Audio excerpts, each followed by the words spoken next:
involvement equal to commitment? Ano po yung debate po nila? Is involvement equal to commitment? Ang pagdalo ba o pakikitahok ba ay katumbas ng salitang debosyon? Ang sabi po ni Manok, they are, if someone is involved, it means that that person is already commit. Okay? Kapag ang isang tao, dumadalo na, nakikilahog na, dedikado na yun. Meron siyang commitment. Okay? Why will that person attend and participate if in the first place, he is not committed? Bakit daw dadalo? Bakit makikilahog? Kung una sa lahat, hindi pa naman siya nakatalaga sa Panginoon. Ngayon, ang tugon naman po ni Baboy, huwag po kayong tumingin sa katabi po ninyo. Aray! Sabi po ni Baboy ay ganito, my friend, I have to disagree with you. Sabi po ni Baboy, involvement is different from commitment. Nasabi ko ito dahil ang daming mga nakikilahok at dumatalo, ngunit hindi naman mga dedikado. So habang nagdedebate po si Manok at saka po si Baboy, nangyari na bigla daw pong nag-uusap ang mag-asawang magsasaka. Okay? Ang sabi ko,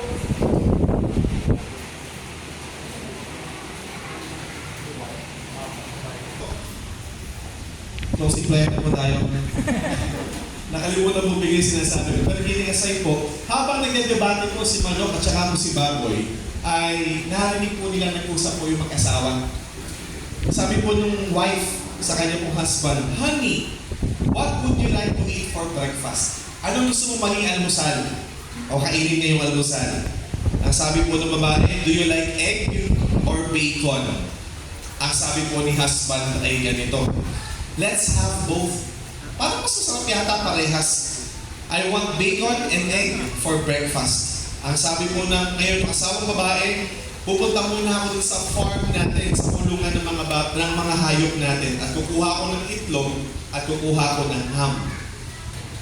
Yun lang po ang sinabi po niya. So after hearing the conversation, bigla po ngayon nagsalita po si Baboy. The pig told the hen immediately. Sabi po niya sa kanya pong kadebate na sino po? Si Manok. Ang sabi niya ay, that is exactly my point. That is the reason why I believe involvement is different from commitment. Ang sabi niya, you see, in producing eggs for breakfast, ikaw bilang isang manok, involved ka lang. Pero ako, bilang isang baboy, I'm not only involved in the breakfast, I am committed to the breakfast because I am eaten as a bacon. Yes. The pig added, for you, the breakfast of our boss is just involvement. But for me, it's total commitment. Bakit po? Bago ka magkaroon ng ham, kailangan mong patayin mo muna yung baboy. Tama po? Ano yun? Kukuha ka na ng konti sa kanya, hayaan mo lang sa lalakad-lakad na gano'n. Hindi po eh. So yun po ang point po ng debate po na ito. And I believe, makikita po natin ngayon, hindi ibig sabihin involved ka, committed ka na. Amen. At ang nais po ng Panginoon sa bawat isa po sa atin, sa kabuuan ng ating pong iglesia, tayo pong lahat ay tunay po na mag-commit sa ating Panginoon. And this afternoon po, we will talk about commitment. Maaari po may pagtanong, Pastor, how is it connected doon po sa tema po natin na ano? Attend great things for God and achieve great things for God. Ang sagot ko po ay simple. It takes a lot of commitment to attempt and to achieve great things from God. Kung wala pong commitment in the first place, wala kang attempt na gagawin. At kung wala din pong commitment, wala tayong ma-achieve. Sorry po, wala tayong mararating. Tama, wala tayong mararating para po sa ating pong Panginoon. Kaya po ngayong hapon po na ito, I believe, ito po yung nais na dalhin ng Panginoon sa bawat isa po sa atin. By the way, pinagpaalam ko din naman po ito kay Pastor Judy. Siya pa po kasi yung panahon na in-invite po ako at kinonfirm ko po sa kanya if it's okay. Ang reason naman po bakit ito iingat ang ating pong pag-aaral because I personally believe para po makita po pa, dito totoo po sa ating yung tema natin, kailangan talaga ng commitment. Amen po ba? Tignan niyo nga po yung katabi po ninyo. Sino po siya doon sa story? Si Baboy po ba siya o si Manok? Si Ay, kayo naman, baka magkasamaan ka po bigla ng loob po dito. Ano? Baka hindi na ako ma-invite ulit. Delikado na.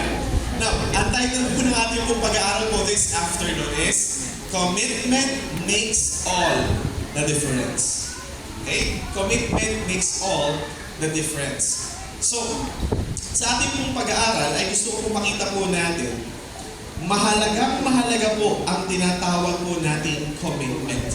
We believe the reason why there are successful businesses, companies, meron po masayang pamilya, marriages, and even successful and growing churches is because the people inside it are truly, genuinely committed. Alam niyo po, in our generation today, there are so many, quote and unquote, nagpapahayag na Kristiyano po sila. Involved po sila in the church. Pero kagaya lang po sila ng manok doon po sa storya. They are not committed to it. Involved lamang. Tandaan po natin, God deserves not your partial involvement, but God deserves your total commitment. Okay? He deserves your total commitment. So on the passage po that we have read, meron po tatlong lalaki na lumapit po sa Panginoon. All of which ay naghahangad po na maglingkod sa ating Diyos. Pero malaking kalungkutan po, they were rejected by the Lord Jesus Christ. So ngayon, mapapatanong po tayo, bakit sila ni-reject ng Panginoon? Because all of them lacked something that is very important for the Lord Jesus Christ. Yes, may willingness po sila na mag-involve, but God finds no commitment in them. The participation was there, but there was no passion and dedication. On the first part of our study, let's look at the price or the cost of commitment. So tingnan po natin yung unang lalaki doon po sa istorya. Ang sabi po sa Lucas 9:57, samantalang sila'y naglalakad, may isang lalaking lumapit at nagsabi kay Jesus, susunod po ako sa inyo kahit saan kayo pumunta. Kung inyo pong papansinin, napaka-noble po ng statement, no? Nakakatuwa na may magsabi po ng ganyan para po sa ating Panginoon.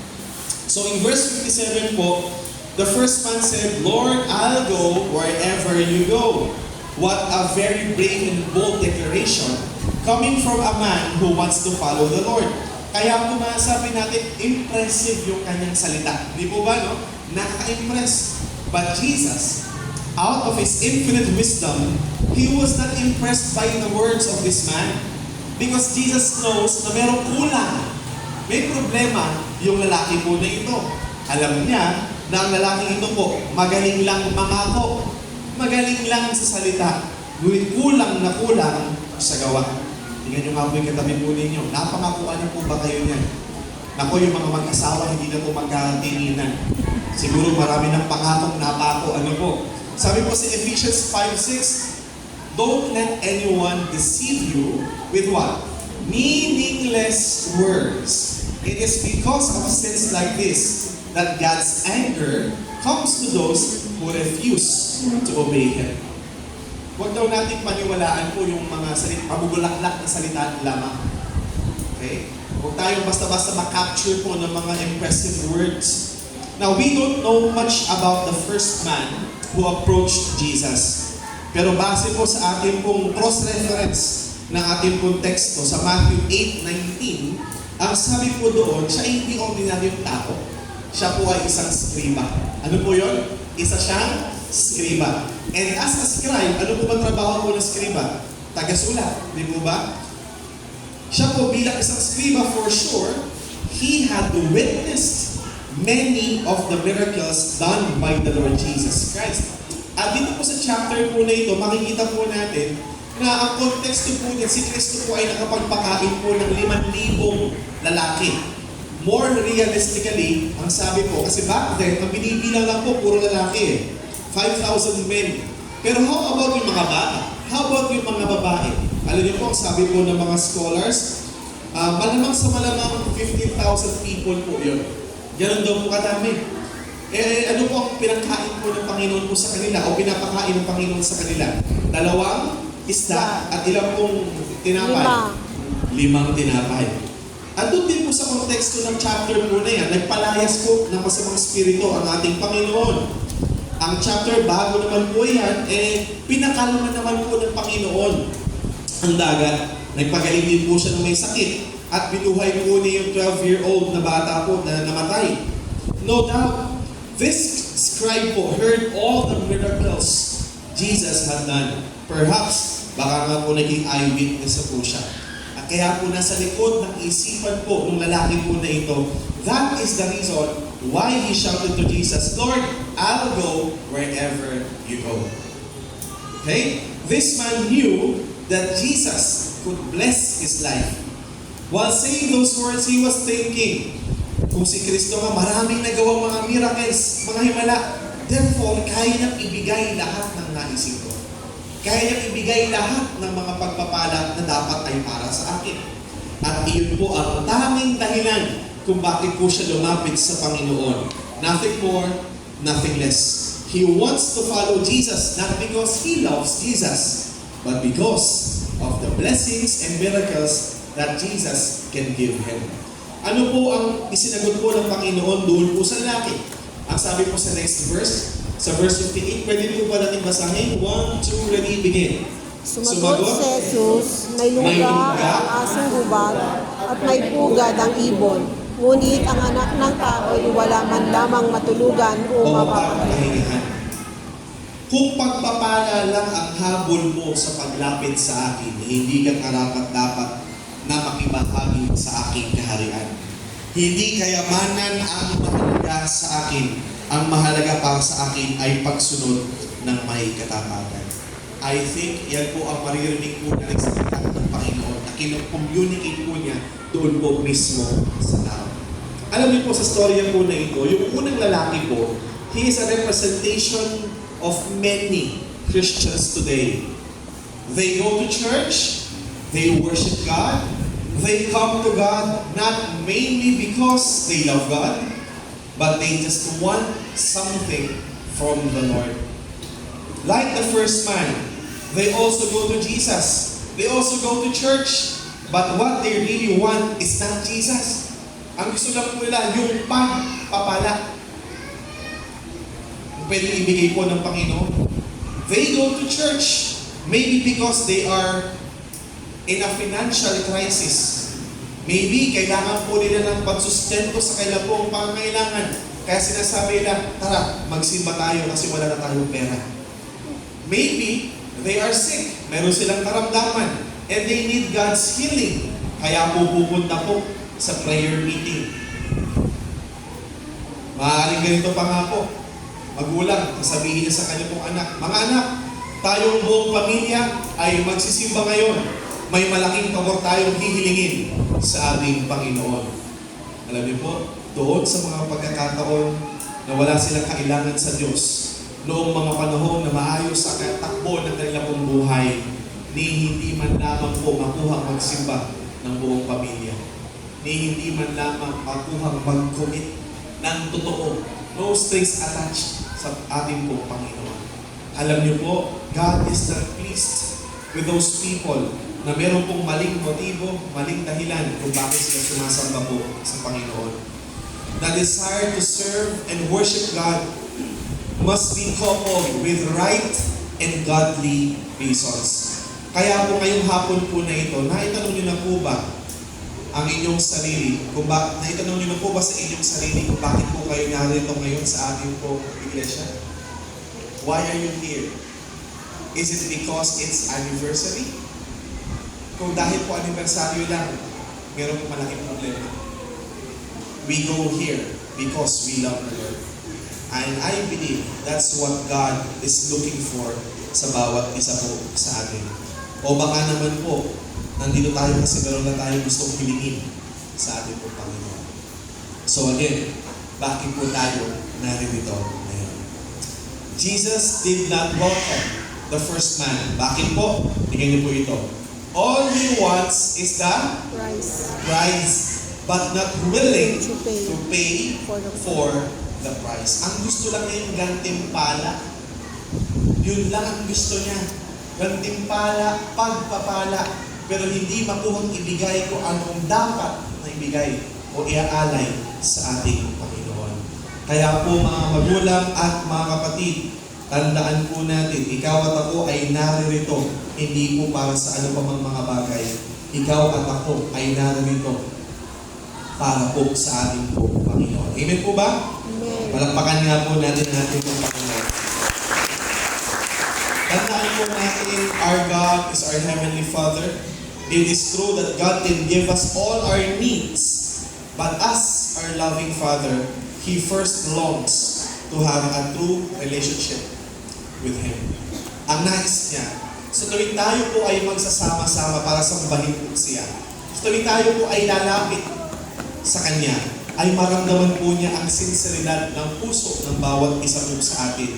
Na una sa lahat, ang ating paglapit ay sa kadahilan ng tunay po natin siyang minamahal at tunay po natin siya iniibig. Madali pong pekein ang pagkasabi po na mahal natin ng Diyos. Tama po ba? Tama. Pwede niyo po bang tingnan ang inyong pong katabi ulit? Tingnan niyo nga po. Pagkasabi nga sa kanya, kapatid. Lakasan niyo po, kapatid. Kapatid, I love you. Naniwala po ba kayo? love ka ni O, Lord. di ba? Hindi. Ano po ang punto po natin? Madali lang kasi sabihin yung I love you.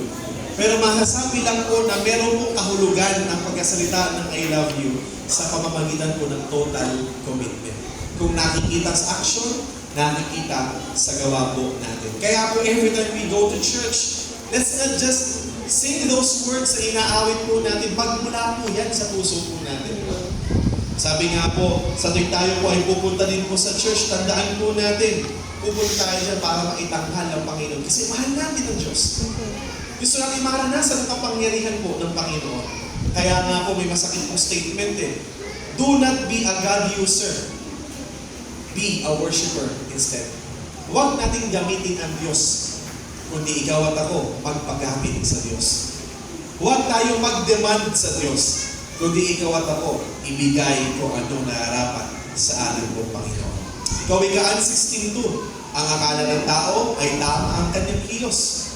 Ngunit sa tunay niyang layon, Diyos lang ang nakakatalos. Kaya po naniniwala po ako sa oras po na ito. Alam din po ng Panginoon kung genuine ang heart natin sa pagsamba po sa Kanya. But I hope and I pray na tayo po ay meron po genuine na pag-ibig sa ating po Panginoon. Sa pagkapatuloy po natin, sa pangalawang punto po natin, tingnan po natin ito. The priority of commitment. In verse 59a po, the second man was called by Jesus. Tinawag po ng Panginoon yung pangalawang lalaki. Ang sabi po ng Panginoon, follow me. Ano po sabi? Follow me. But in verse 59b, ang sabi po ng lalaki, ganito, Panginoon, tulutan mo muna akong makauwi at mailibing ko ang aking ama. Seemingly, kung inyo po papansin at face value, it sounds like a very reasonable excuse. Tama po, no? Reasonable naman. Kumbaga po, legit naman yung concern sa lingwahe po ng mga kabataan po ngayon. Or pwede natin sabihin, valid naman yung excuse niya. But in verse 60, tignan niyo po yung tugol po ng ating Panginoon. Sinabi ni Jesus sa kanya, hayaan mo na ang mga patay, ano po, ang maglibing sa kanilang mga patay. Ngunit humayo ka at ipahayag mo ang kaharian ng Diyos. Alam niyo po, kapag hindi po natin ito na-expound, parang magkakaroon tayo ng problema. No? Bakit po? Para naman napakawalang puso naman ng Panginoon po dito. Tama po, no? Kaya po pwede natin maisip, did Jesus become so inconsiderate? Masyado bang naging inconsiderate or insensitive ang Panginoon sa kanya pong pagtugon? Paano po parang naging cruel naman ang Panginoon doon sa kanyang pagtugon po doon sa lalaki? Now, para po maunawaan po natin kung anong sinasabi po ng talata in verse 16, kinakailangan po, ma-interpret po natin ito ng tama ayon sa kanya pong konteksto. Alam niyo po ba, majority of the Bible scholars ay nag-agree na yung tatay po ng lalaki po na ito ay hindi pa naman patay. Tingnan niyo nga po yung katabi po ninyo. Humihinga pa po ba? Ayan. Alam niyo po, yung iba nakita, yung iba parang nagalit po yata. Ano? Alam niyo po, hindi po patay pa yung tatay po nito. So, yung lalaki po, the man was not requesting Jesus to attend first to his father's funeral?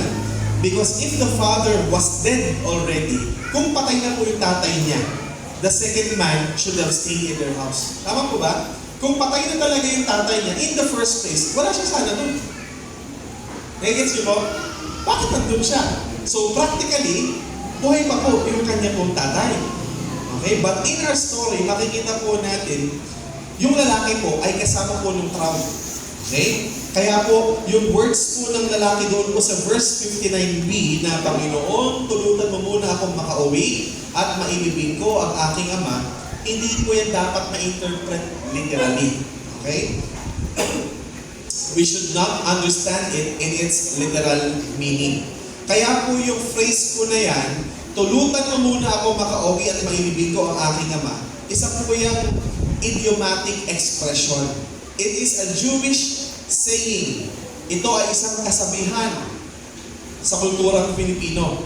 That saying simply means mayroon na daw po siyang may edad na ama. Matanda na po yung kanyang pong tatay. At any moment po ay baka matsugi na, malagutan na po ng hininga. So in effect, tingnan niyo po, what the second man was trying to say to Jesus is, Lord, I will follow you, but please, let me fulfill my duty to my family first. Susunod ako sa iyo, Panginoon. Magkukumit ako sa iyo, pero uunahin ko muna ang aking pamilya. Tutuparin ko muna ang responsibilidad ko sa aking pamilya. That's why in verse 59, Jesus said to the man, let the dead bury their dead, but you go and proclaim the kingdom of God. Jesus Christ is saying that the kingdom of God should be our priority, even over our loved ones and our family. So maaari po tayo mapaisip, why did Jesus say that? Ang dahilan po, dahil alam ng Diyos, like the second man, pakinggan niyo po mabuti. Huwag po kayong magalit sa akin pong sasabihin. Pero kailangan ko po ito sabihin. Maraming Kristiyano, mas inuuna pa ang kanilang pamilya, ginagawa nilang dahilan ang kanilang responsibilidad sa kanilang pamilya upang hindi nila magampanan ang kanilang responsibilidad sa Panginoon. At ang inaakala nila, ito ay katanggap-tanggap sa Panginoon. Kaya po nais ko po kayong tanungin, hindi niyo po kailangan sumagot. Saliksingin po ninyo ang inyong pong puso. Anong mas mahalaga sa iyo? Sino mas mahalaga sa iyo? Ang Diyos o ang pamilya mo? Let me say this one from the heart. Marami pong Kristiyano, napakahusay pagdating po sa kanilang pamilya. Pero po yung husay po nila, di na makita kapag gawain na para sa Diyos ang pinag-uusapan. They are very good in the house, but worshiping and ministering poorly in the church. Kaya po alam niyo po ang sad reality po mga kapatid, minsan our loved ones, the people who are very close to our hearts, become our number one excuse for not prioritizing God. Pamilya, minsan ang nagiging dahilan kung bakit hindi tayo nakakapag-commit ng buong-buo sa ating pong Panginoon. Alright. The second man is in that hard situation. Yung lalaki po, nandun siya sa crossroad. Sinong pipiliin niya? Pamilya ba niya? O pipiliin niya ang Panginoon? Which will he choose? Yung biological father niya na matanda na, hindi niya alam kung kailan mamamatay?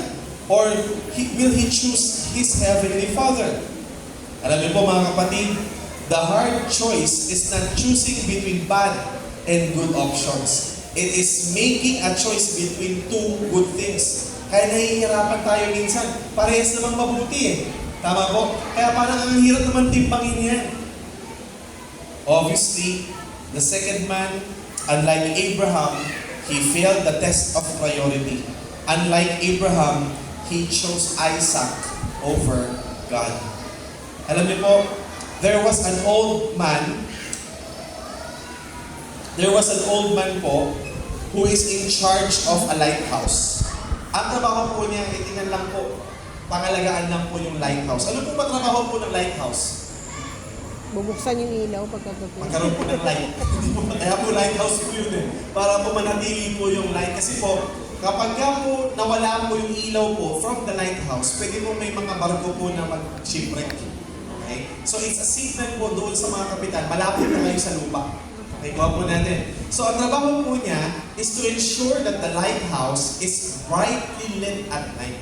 Panatiliin po niya nagliliwanag po yung lighthouse. However, binigyan lamang po siya ng sapat po na langis sa loob po ng isang buwan. At yung langis po na yun ay sapat-sapat lang para tuwing gabi po ay magliwanag po yung lighthouse. Kaya po, he needs to make sure that with a little amount of oil, he will keep the light burning every night sa loob po ng isang buwan. Ang malaking problema po, meron po mga taong lumapit sa kanya. Unang gabi po, meron po isang nanay lumapit sa kanya, humihingi po ng kaunting langis. Ang sabi po nung nanay, bigyan mo na kami para yung mga anak ko hindi malamigan sa gabi. Para kahit paano may source of heat kami sa aming tahanan. Kinabukasan, meron po isang magsasaka, lumapit din po sa kanya. The farmer asked for oil. Para po yung anak naman po ng magsasaka, sa gabi may pang-ilaw po, ng gasera po nila, para makagawa po ng assignment. Kinabukasan po, meron naman po lumapit sa kanya. Meron pong isang mekaniko. Ang mechanic approached him at humingi din po ng kaunting oil para po mapaandar naman yung makina ng sasakyan na kanya pong ginagawa. Alam niyo po, according to the story, yung guard po dito po sa lighthouse, nakita po niya na valid naman yung concerns ng tatlong taong lumapit po sa kanya. At para po matulungan niya at masatisfy po niya ang pangangailangan ng tatlong tao po ito, nagbigay po siya ngayon, bawat isa. On the last night, bago po matapos ang buwan, the lighthouse was so dark. Bakit po? Kinapos na po ng langis. Iyon po ha, kinapos na po ng langis. At kinabukasan, na-receive po ng guard po ng lighthouse na dahil po wala po liwanag yung lighthouse, 3 barko po ang nasira. Nag-crash po doon sa mga batuhan. At alam niyo po kung ilang tao po ang namatay? More than 100 na tao ang namatay. Alam niyo po, the guard is in the dilemma of choosing which is better between two things. But he forgot that he has only given one task. Maganda naman yung tumulong, pero nakalimutan niya, isa lang ang trabaho niya. Ano yun?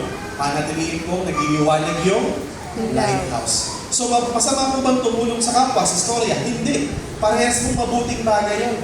Pero nakalimutan natin kung ano ba ang mas mahalaga. Yung pinaka-purpose, yung pinaka-layunin po natin. Alam niyo po mga kapatid, like the lighthouse keeper in the story, ikaw at ako po, binigyan lang din po ng isang task ng Panginoon. To put God first. To prioritize Him above all. To keep our light burning, shining for the Lord. Every other thing is secondary, no matter how good and important they are. Kaya alam niyo po, the lighthouse keeper found himself in such a conflict situation. Kaya po he failed the test. The second man in our story who approached Jesus was also in that hard situation and he failed the test as well. Ikaw at ako po, bilang present disciples ng ating pong Panginoon, believe me, many Christians are also in that situation. And many are also failing the test. Some of us want to serve God, but there is something or someone in their life that becomes more important than God. For young people, pwede pong love life po yan. Pwede pong pag-aaral po yan. For married individuals, it could be their family. It could be their work. It could be their business. Earning money is important mga kapatid, but it should never become our number one priority. Tama po ba? Mahalaga po ba ang pera? Amen. Ay, hindi po mahalaga ang pera po sa inyo. Amen. Bigay nyo na lang po sa akin para hindi po yata mahalaga ang pera po sa inyo eh. No, mahalaga ang pera. Tama po. Amen. Pero hindi dapat umikot ang buhay sa pera. Kaya nga po sabi, seek ye first the kingdom of God and His righteousness, and all these things shall be added unto you. Baka po kaya minsan ang dami natin unnecessary na burden pagdating sa mga pangangailangan natin. Kasi umiikot na ang buhay natin hindi sa Panginoon. Umiikot na ang buhay natin sa ibang mga bagay. Kaya po tingnan po natin mga kapatid, sa halip po na ikaw at ako ay magpatuloy po sa paglilingkod sa Panginoon na may alam, may apoy, unti-unti po itong nawawala. Bakit po? Napagpapalit natin ng Panginoon dun sa mga secondary na mga bagay. Nakakalimutan natin yung pinaka-prioridad natin. Ano po yun? Walang iba, kundi po ang ating pong ugnayan o relasyon sa ating pong Panginoon. Kaya po, mga kapatid, sa halip po na ikaw at ako po ay mamili sa pagitan po ng Diyos at ang ating pong pamilya. Because again, most of the time, sa pamilya tayo, soft spot po natin lahat yan. Diyan tayo nag-struggle. Ang challenge ko po sa inyo ay ganito. Sa halip na mamili ka sa pagitan ng Diyos at ng iyong pamilya, ito po, bakit hindi mo na lang dalhin ng iyong pamilya sa pagsawa? Amen. Bakit hindi mo na lang silang akayin sa Panginoon? Hindi ka na magkakaroon ng problema. Bakit po? Sapagkat kung meron kang kapamilya na nakakilala sa Panginoon, time will come. Sasabihin niyan, tara na, ang tagal mo naman, malilate na tayo. Siya pa mag-aaya sa'yo. Di po ba yan yung magandang hamon po sa atin? Na makita po natin, our family is truly a ministry po sa atin. And we share the gospel to them at hayaan po natin ang buhay natin magliwanag para po sa kanila. Kaya po sana din, no, pagdating din po sa ating pong pamilya, maging panalangin po natin yung sinabi po ni Joshua. Ano po ba yung prayer po ni Joshua? But as for me and my house, we will serve the Lord. Napakasarap po nun. Alam niyo po, kami po, dalawa pa lang po yung anak ko. Hindi ko alam kung malusundan pa po, kung saan. Makulit kasi. Anyway, masaya po kami na binigyan po kami ng Panginoon dalawang anak. Si Ino at saka po si Gael. Alam niyo po, napakadaming pagkakataon na po na nagpipray ako, Lord, sana lumaki po yung mga bata ng ganito, ng ganyan. Magkaroon po sila ng bright future, ganito, ganyan. Tapos dumating po ako sa punto ng aking pong buhay na napaisip po ako bigla, mali pala yung panalangin ko sa anak ko. I've been praying for the wrong things. Nakalimutan ko yung pinakamahalaga. Alam niyo po kung ano yun? Habang nananalangin ko, personally tumutulo po ang luha sa aking mata. Kasi doon ko lang na-realize kung mayroon man akong dapat ipanalangin para sa aking mga anak, Panginoon, sana makakilala sila sa akin. Panginoon, sana magkaroon sila ng isang puso na tumitibok para sa Panginoon Jesus. And after ko po ma-realize yun, pinag-pray ko po yan sa Panginoon, nagkaroon ng kapayapaan sa aking puso. Bakit po? Tingin niyo po mabuti. Pwede natin gawin lahat para sa ating pamilya. Kaya alam mo, hindi sila mapupunta sa langit, anong mga kapala nila? Baliwala rin. Nakukuha mo ba ninyo yung punto? Amen. Yes, tama na pagkikuran natin ng Panginoon sa pamamagitan ng paglilingkod natin sa ating pamilya. Kaya po ikaw at ako daw magliwanag ang buhay natin. Ikaw at ako maging instrumento po ng Panginoon para makakilala ang ating pong pamilya. Anong dapat natin gawin? Una sa lahat, mag-commit ka sa Diyos. Huwag ipagpalit ang Panginoon. Kaya umikot ang buhay natin sa ating Panginoon. Then the rest will follow. Amen po ba? Amen. Pwede po natin palakpakan muli ang ating pong Panginoon. Pangalan po sa ating pong punto. Huli na po ito, the process of commitment. Makikita po natin yan sa verses 61 hanggang sa verse 62. Sabi po ng Panginoon sa verse 61, sinabi naman ng isa, susunod po ako sa inyo, Panginoon, ngunit magpapaalam muna ako sa aking mga kasambahay. So, it's as if this man is telling Jesus, Lord, before I say yes to you, pwede bang hingin ko muna yung approval ng aking pamilya?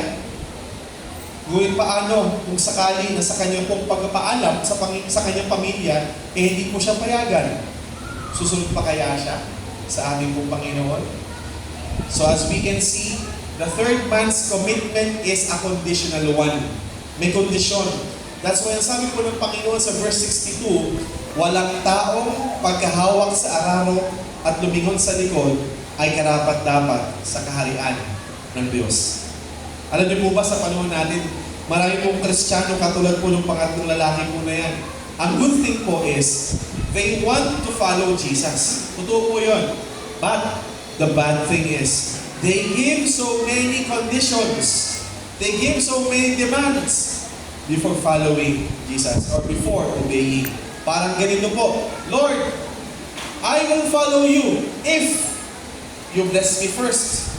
Lord, I will worship you, but please heal me first. Lord, I will serve you if I'm no longer busy sa aking trabaho. May kondisyon. But if I'm busy, Lord, hindi ako makakapag-promise na makapaglingkod sa iyo. Pagka po ganoon, mga kapatid, our love for God is conditional. It's full of ifs and buts. Before following Christ, we tend to give conditions. Parang ganito din po, Lord, magbibigay po ako ng tithes sa inyo. But, unahin ko muna itong pambayad ko ng internet. Hindi pong ganyan. Pag may natira, Lord, yun na lang ang aking ibibigay sa iyo. Lord, hindi na ako pupunta sa church. Bakit? Mainit po eh. Pinaulan ng Panginoon. Lord, hindi na ako pupunta ng church. Bakit? Ayoko maputikan yung bago kong sapatos eh. Minsan, mahirap po maging Diyos, no? Hindi mo alam kung saan kalulugan doon sa mga tao. Pero totoo po minsan, puro kondisyonis lang.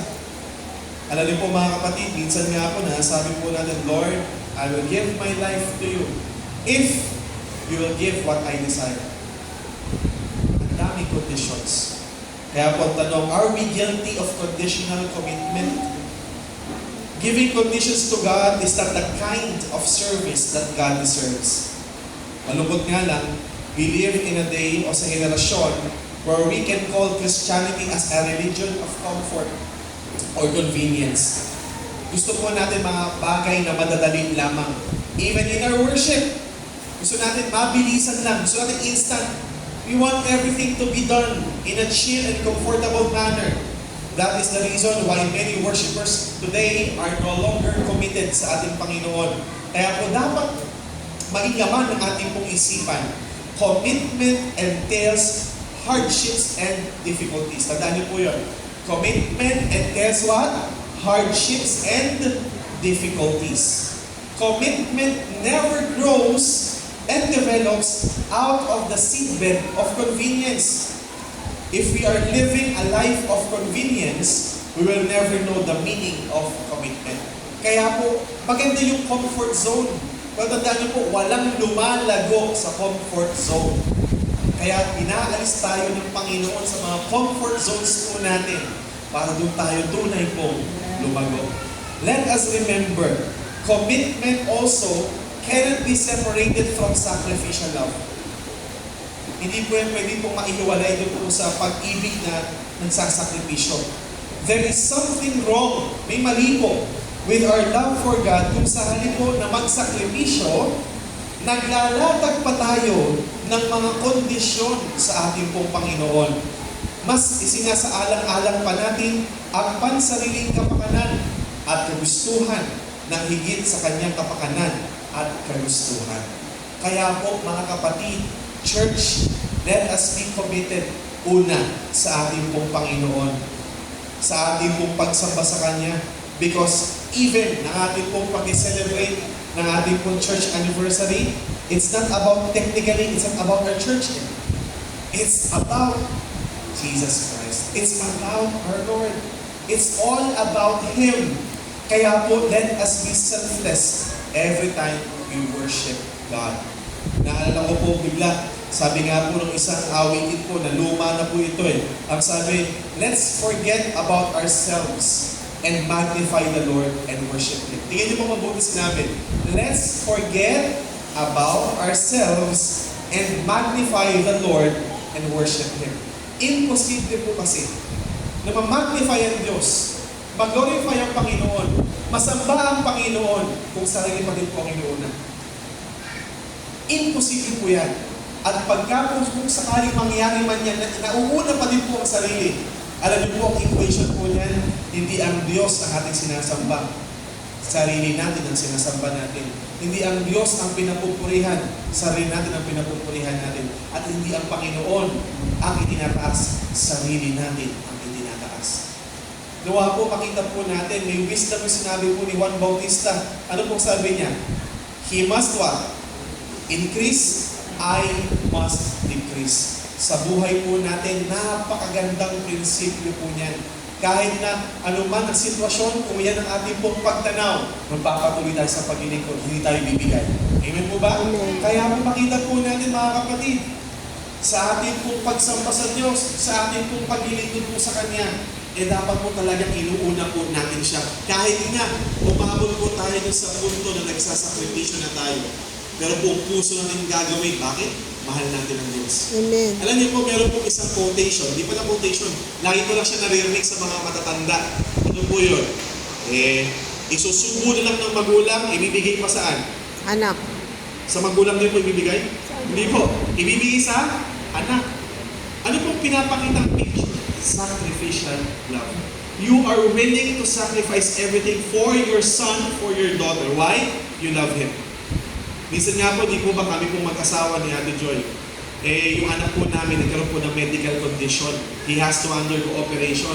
At naisip ko, Lord, ako na lang. Ako na lang yung magkasakit. Ako na lang yung operahan. Kesa dun sa aking anak. Then eventually, naisip ko, bakit kaya ganoon yung aking nasabi? Kasi mahal ko yung anak ko Amen. Hindi ko alintana yung sakit. Hindi ko alintana yung pain, yung hirap. Kasi mahal ko siya pero kung sinabi ni Ate Joy, Lord, si pastor na lang pahirapan mo, may anak ko. Tinuro pa yung iba, no? Ang sama. Pero ang totoo lang naman po nun, nagpapakita po na tayo pong mga magulang, we understand what it means to love na meron pong kahalo o kasabay na sakripisyo. Kala niyo po mga kapatid, sino ang unang gumawa po niya? Jesus. Ang Panginoon. Ang Ama po ang unang gumawa niya. At tanong, karapat dapat po ba tayo sa pag-ibig na yun? Hindi. We don't deserve God. We don't deserve Christ. But what did He do? He gave His life for you and for me. Kaya po tayo ay narito dahil po sa habag at biyaya lamang ng ating po Panginoon. Amen. Kaya nga po mga magulang at mga kapatid, naniniwala po ako na ang nais po ng Panginoon sa iyo at sa akin ay patuloy tayong lumago sa pagkakilala po sa Kanya. Yung ikaw at ako po patuloy lumalim sa ating pong paglilingkod sa Panginoon na kaya po natin mag-commit kahit mahirap na. Kaya po natin magdalaga kahit napakabigat na. At kaya natin magpatuloy kahit napakadami ng challenges. Bakit? Hindi alintana ang hirap sapagkat mahal natin ang Diyos. Alam niyo po, just this week, meron po tayo isang kapatid, hindi ko na po sabihin kung saan church po siya. Pero kung nilibig niyo po ako ng milk tea, pwede ko pong ibahagi po sa inyo kung sino siya. Pati pangalan, address, bigay ko po sa inyo. Pero kidding aside po, bigla po siya nag-chat sa akin na sabi na, Pastor, paano po pag hindi na masaya? Kayo po, kung may magte-text po sa inyo o mag-chat po sa inyo na gano'n, Pastor, paano po kung hindi na po masaya? Paano niyo po i-interpret? Mahirap po, ano ba context nito? Mag-asawa ba to? May problema ba yung mag-asawa? Or patungkol to sa ministry? Sabi po conversation, hindi ano po siya. Sabi ko, Sister, is it about your ministry? Ang sabi niya, opo. Paano po iyon? Gusto ko naman po magpatuloy sa paglilingkod sa Panginoon. Pero, parang unti-unti na po nawawala yung joy ko. Alam ko po, Pastor, may mali sa aking puso. Pero gusto ko lang malaman paano ko ito dapat harapin. Sabi po conversation, bumagsak po kami sa ganitong usapin. Alam niyo po, dyan yung mahusukat ang commitment. Kung mananatili ka ba sa pinangako mo sa Panginoon o hindi. Kung mag-stick ka ba sa paglilingkod sa Panginoon o hindi. Kung magpapatuloy ka ba sa Panginoon o hindi. Most of the time po mga kapatid, tingin niyo po mabuti. Minsan nababase po natin yung commitment natin sa emosyon po natin. Marami pong mag-asawa, marami pong pamilya ngayon, broken families, why? Kasi yung mag-asawa, ang sasabihin ko nila, hindi ko na-feel yung love sa kanya, maghahanap na ako ng iba. Yeah. Samantalang nung magharap po sila sa altar, nadambanan ng Panginoon, talagang kilig na kilig pa. Di ba? Naka-lipstick pa po, puro kolorete pa po ang mukha. Postura po silang dalawa. Pero bakit nung tumating po sa ganyan bilang umayaw? Kasi nakabase ang commitment sa kailang damdamin. Hindi nakabase sa Panginoon. Tandaan po natin, ikaw at ako niligtas po ng Diyos hindi para sa ano pa mga bagay, kundi ikaw at ako niligtas niya para magamit po natin ang buhay natin para po sa Kanya. kagaya po ng ating tema, we want to attend great things for God, and we also want to achieve great things from the Lord. But it will never happen if you will not commit yourself to the Lord. Mga kapatid, huwag po natin palagpasin na ito po yung maging ordinaryong Sunday lamang. Kundi, hayaan natin na itong oras po na ito. Mag-recommend tayo sa ating pong Panginoon. Italaga natin ang ating buhay at sabihin sa Panginoon, Lord, I want to serve my life. I want to give my life for you, for your glory alone. Siguro po dito na po ako magtatapos. Naiwan ko lang po sa bag. Sino po sa inyo po may hika dito? Stora. Ako na lang may hika po dito. Stora Licha. Ayan.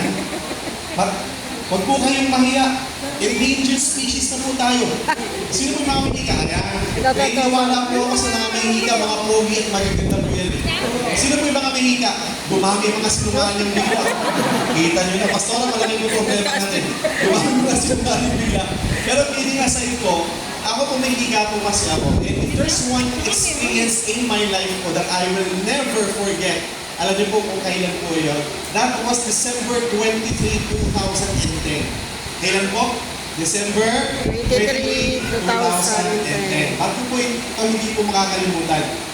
Yung asawa ko po, sawang-sawa na po sa kwento po na ito. Pero kailangan ko po ikwento kasi ito po pinagsama ng ating po message. Uuwi po yung panganay po namin. Alam naman po siguro marami na si Kuya ay kapatid ko po. Siyempre, Kuya ko ha. At siya po ay mas may edad po sa akin. At yung panganay po namin, si Ate Kate or Christine, ay nasa Sambales po siya noon. Doon po siya nag-stay. At hanggang ngayon, nandun pa rin po siya. So, every Christmas, siya po ay umuwi. Kaya po na malaman po namin, December 23, uuwi siya. Kaya po buong pamilya, we decided po, ako, si Mami, si Daddy, si Kuya, ay maglinis po ng bahay. Bakit po? Si ate po kasi asthmatic din po yan eh. So, ang ginagawa po ni ate, matalas po ang ilong niya. Ang gagawin lang po niya, pagpasok na sa kanyang kwarto, tatayong ganyan, hihinga po na malalim. May kamaaling mo. Ganun po siya kasensitive. Kasi asthmatic nga po. Hindi po ba yung mga may asthma po dito, no? Matalas ang ilong. Kaya parang pakiramdam po ng iba maaaktil. Pero maaaktil naman talaga. Akala ko, sensitive lang naman po yung ilong. So we decided po na maging malinis yung kwarto. Linisin po namin lahat. Taas at saka po sa baba po ng aming bahay. Kaya na po malaking problema. Pag naglilinis ka po, maraming ano po, alat, maraming alikabok. Yun po ang trigger po. Hindi ko po alam kung ano po trigger po ng mga asthmatic po dito. Pero I think alikabok po, number one enemy po natin yan. So ako po, every time na ako po ay bababa at aakyat, kasi may pinapalinis nga po, ang ginagawa ko po, sa tuwing aakyat ako na inaatali po ako ng hika, isang pindot po ng inhaler. Okay? So imagine po ninyo, ilang beses ako umakyat, tsaka po bumaba, ilang beses ako nagpindot ng inhaler. Kasi kailangan ko po, inaatake po ako eh.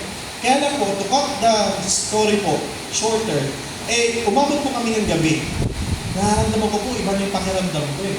Parang hirap na po ako, pahirap ng huminga. Kaya po dumating po sa point, sabi ko po kay Mami, Mami, pwede bang tusukan mo ko ng emergency drug? Ano yun? Hydroport. Ayun, hydroport. Para po, emergency drug na po yun, para po matulungan ako sa paghinga ko kasi medyo nahihirapan na nga po ako. So, tinusukan po ako ni Mami po. Si Mami po kasi chief nurse po yan eh. Nurse po siya eh. So, alam niya kung anong paano po magsaksak.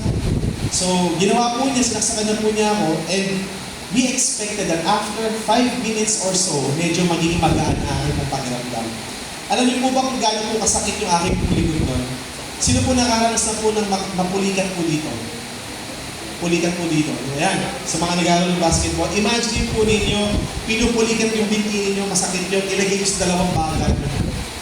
Ganun po yung pain sa akin. Kaya po bawat hinga ko talagang miracle na yun. Kaya po, nung sinaksakan po ako ni Mami, again, she expected po na maging okay ako. Pero hindi po eh. Unti-unti po nag-worsen pa siya palalo. Alam niyo po, dumating po sa punto na si Mami ko, hinawakan yung kamay ko, pinag-pray na ako. Pinag-pray na po niya ako. And for the first time in my life, narinig ko po yung nanay ko, ang sabi niya, in Jesus' name. Yun lang. Sabi ko nga po, nagamit ko rin po yung sa MSJ. Sabi ko, inisip ko nga po, ano po yun? Ba't nag-ingenious din si Mami? Sinasabihan ba ako ng masamang spirito? At kinakasta niya sa akin yun. Pero sa kabilang side ko, naisip ko lang bigla, gano'n na ba kasipir? Yung asthma attack ko po na ito. So, ang ginawa po niya, ginising niya po yung si Daddy, kasi late night na po, ginising niya po yung si Daddy, at sabi niya, dadalhin natin si Micah, si Pastor Micah sa hospital. Kaya lang po, dahil po yung hospital po niyo noon, dinala po kami sa clinic po ni Dr. Kay sa Malolos. From Kalumpit to Malolos, normally po 30 minutes po yan. Pero dahil emergency po, 10 minutes lang, napuntahan na po namin kaagad. At alam niyo po, habang nagbibihis po ako, nagpapalit po ako ng damit, ang lakad ko po doon, ganito na lang eh. Ganyan na lang, ganyan na po ako kasi huminga. Isa kaganyan na po ako. Hindi ko po makalimutan ito. Habang nagbibihis po ako, bigla po ako nag-black out. Nawala na po ako ng malay. Hawak ko pa rin po yung inhaler, tumama lang po yung braso ko doon po sa plansyahan po namin, kaya parang bumalik ulit ko. Parang nagkaroon ng being conscious po ako ulit. At pagkagilan ko pong ganyan, hawak ko po inhaler, nag-inhale po ulit ako, kumindot ako ulit.